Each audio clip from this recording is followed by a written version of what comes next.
Well, what is happening, sports fans? Happy Thursday, October 2nd. We have arrived towards the end of this week. It feels like a Friday to me. That's okay. Interesting show. This one's going to be a little bit abbreviated. We are going to bounce a little bit all over the place, take a final look ahead. In this setting at the University of South Florida Bulls taking on the Charlotte 49ers. The Tampa Bay Buccaneers traveling across the country, taking on the Seattle Seahawks. We have got some bets from @BetsByChase on X. Encourage you to follow him. We are over 500 on this young football season, looking to create a little cushion for ourselves as we head in to this week.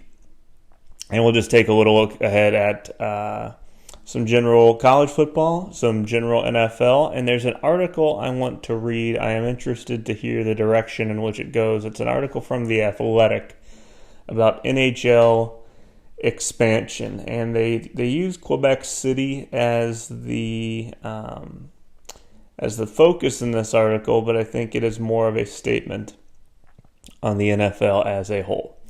Let's start with gambling. I would like to chat a little bit about that. There are some games that I feel pretty good about. I'm not going to suggest them as picks. We are going to continue to ride with Bets by Chase, and we'll start on the college side. He has got some college football picks, one of which USF directly related, one USF adjacent.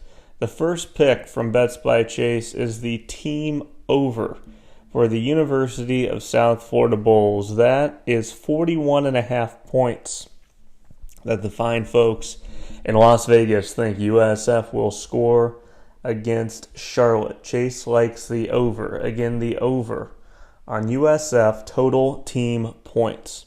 He also likes Boise State plus 19.5. Boise State is taking on Notre Dame, and I believe that game is at Notre Dame. Let me cruise around ESPN.com. Yes, indeed, that is the case. It's a 2:30 Central, 3:30 Eastern kick on Saturday.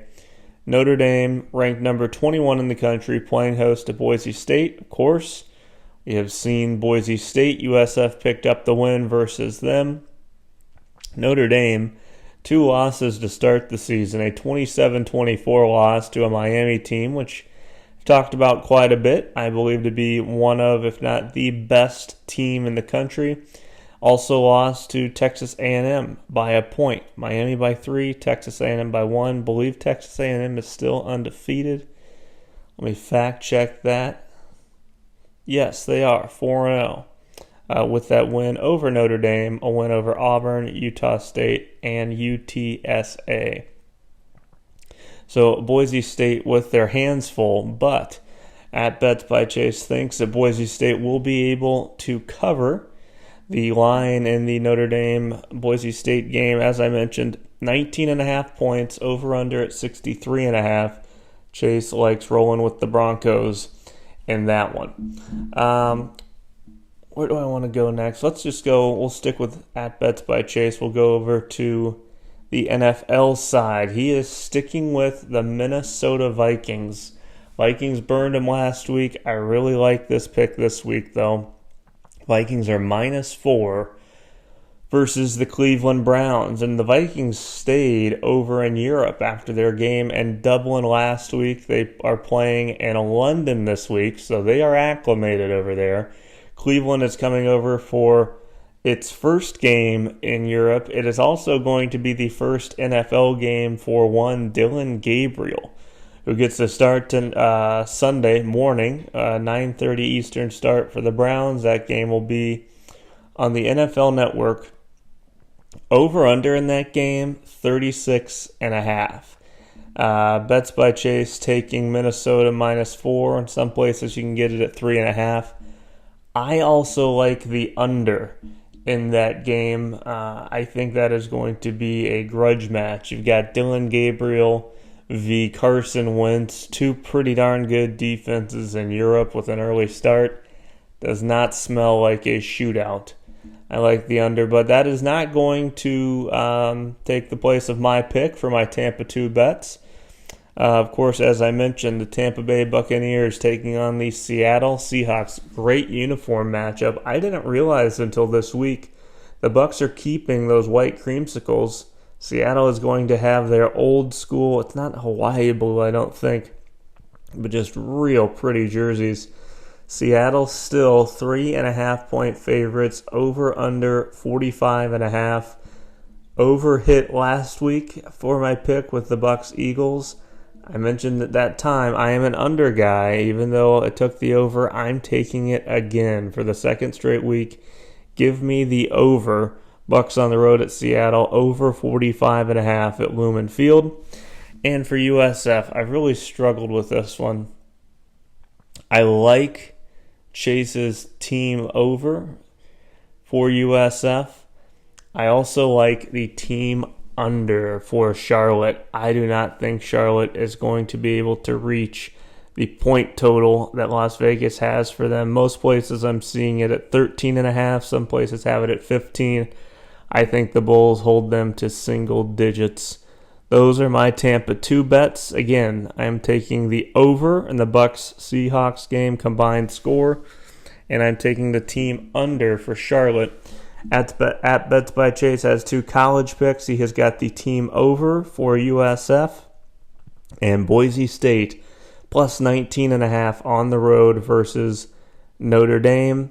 NFL picks Minnesota -4 in London versus the Browns. Oh, and I didn't mention his second pick. It is the San Diego Los Angeles Superchargers -2.5. They are at home versus the Washington Commanders. That is a 4:25 kick on Fox on Sunday. I want to look and see if Jaden Daniels is expected to return in this game. Get to the preview. That is not highlighted, so most important question revolves around Jaden Daniels cleared to fully return to practice on Wednesday. Said he plans to play Sunday. So the Commanders may be getting Jaden Daniels back. Does not sound like he will be at 100%. The Commanders going on the road at Bets by Chase taking the Chargers -2.5. So those are your gambling picks for the weekend. Again, we will hope that wins you some money. A reminder to bet responsibly. It should be for fun. Don't expect to win anything. Just assume that money's getting lit on fire. And if you do win, congratulations. Enjoy it. So there was some lightning news today as well. So I'll flip over to the NHL side of things. Just as a reminder, I'm getting this recorded a little bit earlier than usual on this fine Thursday. Going to get this posted, and then later tonight I am going to hop on a video call and record that with my buddy Rob Stieg from the Bay Area Examiner. Planning to post that in the morning, hoping that potentially I can figure out how to get that scheduled, because it's going to be a crazy work morning tomorrow. But really looking forward to my conversation with Rob. That will be on X. We'll also plan to have the audio on Apple Podcast. Video will be on YouTube as well. So certainly would appreciate if you are able to tune in, check that out. And I'm struggling here on the computer side of things. Let's head over to our Tampa Bay Lightning. They acquired a goaltender, Phoenix Copley, off waivers from the Los Angeles Kings. The Tampa Bay Lightning have claimed goaltender Phoenix Copley.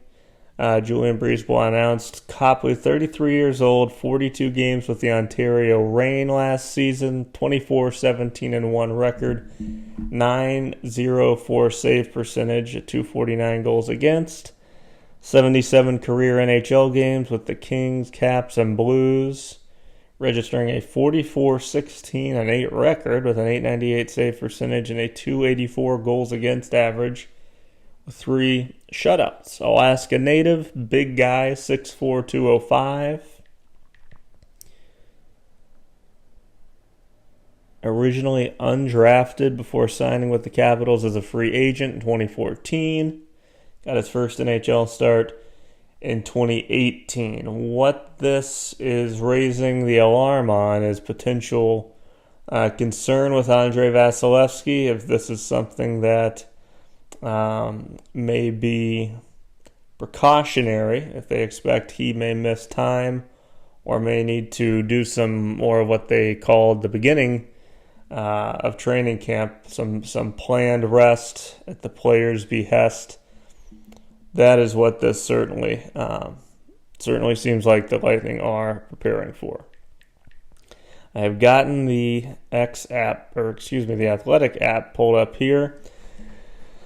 The title of this article interested me. I want to read it and react a little bit. We'll cut if it goes too long. This is written by Julian McKenzie from the Athletic.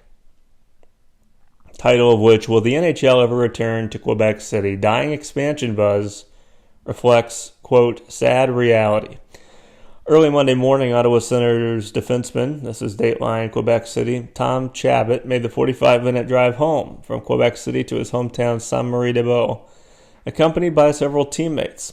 He couldn't return to the area without visiting his old elementary school. I'm going to struggle on this pronunciation. École Monseigneur Feteau.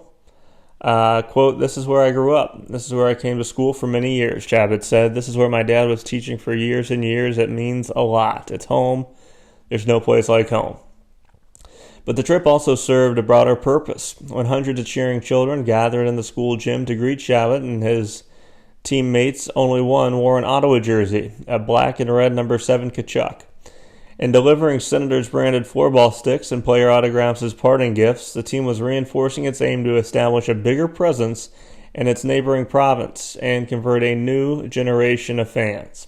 On Tuesday, Chabot and the Sens will play the second of 2 preseason games at the Videotron Center in Quebec City, facing the Montreal Canadiens after beating the New Jersey Devils there over the weekend.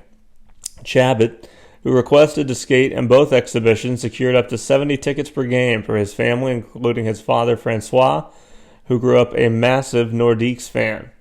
Quote, never expected to have the chance to play in my hometown, or at least close to it, end quote, Chabot said. Like many of the kids seeking his autograph Monday, however, Chabot is too young to have built any real attachment to the Nordiques before the franchise left for Denver in May 1995 and became the Colorado Avalanche. 30 years later, a love of hockey remains strong in Quebec City, with local sports stores carrying Nordiques jerseys.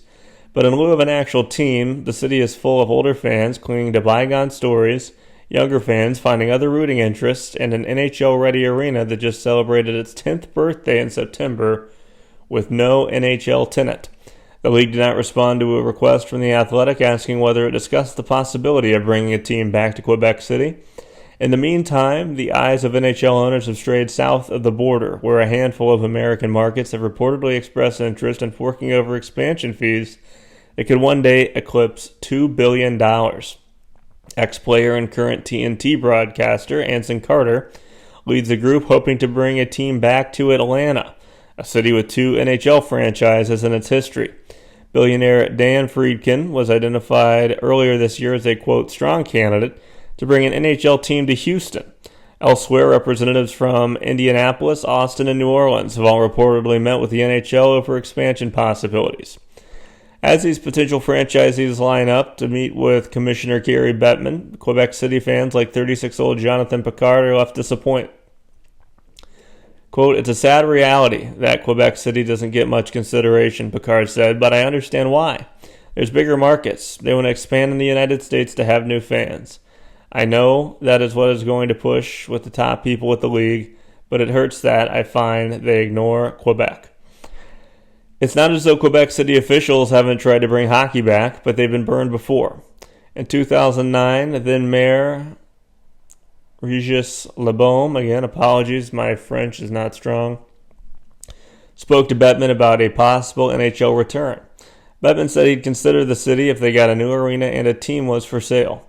3 years later, construction began on the nearly 400 million Canadian dollar Videotron Center with costs split between the city and province. By 2015, the telecommunications company Quebecor, headed by politician Pierre-Carl Pelado, applied for an expansion franchise. That same year, Nordiques fans rallied for the cause in the city's historic Place des Avram, dubbing their gathering La Marche Bleue. But the NHL eventually turned down the Quebec City bid due to a falling Canadian dollar, instead placing a franchise in Las Vegas. I won't go on too much further in this, but the tie into Tampa Bay sports, of course, the Lightning, being an outstanding NHL franchise, one of the stronger and certainly fastest growing ones, it is a testament as well to the market for Major League sports teams getting more difficult to foster. Be it baseball teams, hockey teams, there is a trend that has happened. It started in minor league sports and ventured its way up into professional sports of investment groups buying into sports teams, which is a shift in trend that for a long time sports teams were viewed as toys or art, I think more accurately, by investors who knew that over time the value of the franchise they owned would grow more often than not, but that it was not necessarily going to be a revenue-generating mechanism every year, that they could not rely on it to be a cash cow per se. That is becoming an expectation now, that a lot of new franchises will be able to generate profit on a year-by-year basis, in addition to the rapidly growing values of the franchise. We, in an article last week or the week before we read on the Rays, talked about Stu Sternberg. I believe he bought the Rays franchise for something like $200 to $250 million and just sold it, by all accounts, for a little over $1.5 billion. That's a pretty incredible investment. And Stu, a former Wall Street guy, had a reputation for running a pretty tight financial ship. Of course, there were reasons outside of revenue that forced him to part with the team. And again, speculatory, but it seems like the owners were not happy, especially in a league like Major League Baseball that has revenue sharing, to have this guy pinching pennies so tightly. And I'm sure there was some distaste as well in doing that, still having a competitive team many years, that forced him out. But it is not just unique to baseball, as we just read in that Athletic article. It is a time for cities to really value sports franchises they have, because it is going to get harder and harder to bring new ones in. I am going to cut that for our Thursday podcast. Appreciate you tuning in. Again, we've got a special video episode coming tomorrow. Encourage you to tune into that. Check it out on YouTube, on X, and have a great weekend. Hopefully the Bulls can get the job done. Not a ton of concern there. Hopefully the Bucks can rally. I think the Bulls win big. I think the defense really pushes Charlotte around. The offense does what they did for South Carolina State. They get rolling. They are on the bench by the fourth quarter. I am nervous about this Bucks game. I think this will be a 1, 2, or 3 point game. I predicted the Eagles to beat the Bucks. Unfortunately, that happened. My gut does tell me the Bucks will win this game, but it will be a very scary one. I'll put out a final score thought here. I know I'm on the over. Let's go with 27-24.